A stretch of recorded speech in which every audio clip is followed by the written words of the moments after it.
Hi, everyone. Greetings. Are we, Jehovah's Witnesses and ex-witnesses, aware that the Watchtower perspective on the nature of God is more like the pagans than those of the Abrahamic faiths? Yeah, I only gradually came across this thought as I read and read in the Old Testament and thought about the fact that the Israelites were infected by paganism all the time, right through to the exile at least, and thought, well, why? What is it about the natural mind, the carnal mind, that relates to these deities more than it does to the concept of Yahweh that we all know, or we think we all know? Yeah.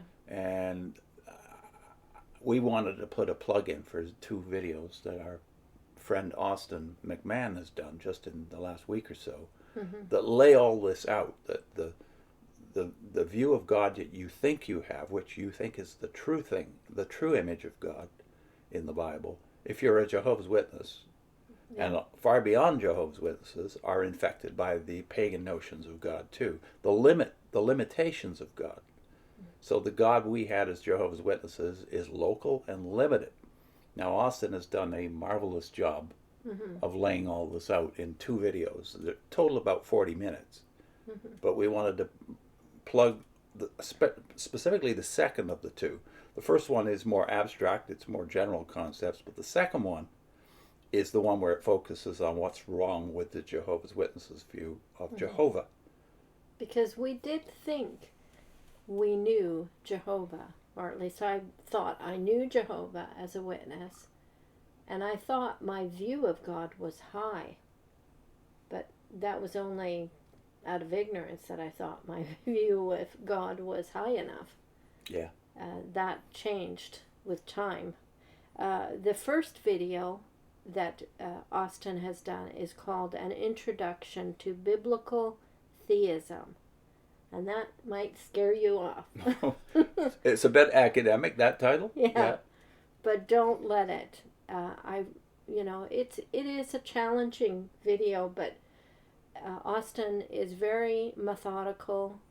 He lays it out very systematically, and you can always pause, and he shows charts and gives you definitions all along the way. So I think you will, if you are patient, you will gain a lot from watching. And if you just want to get to the punchline or the bottom line about the witnesses particularly, I would say the second video is going to get you there, but I would recommend watching both. So part 2, the second video, is the one that deals specifically with the witness problem, but you might be better off watching both. But if you only have 17 minutes today, watch part 2, which we'll put a link to on your screen.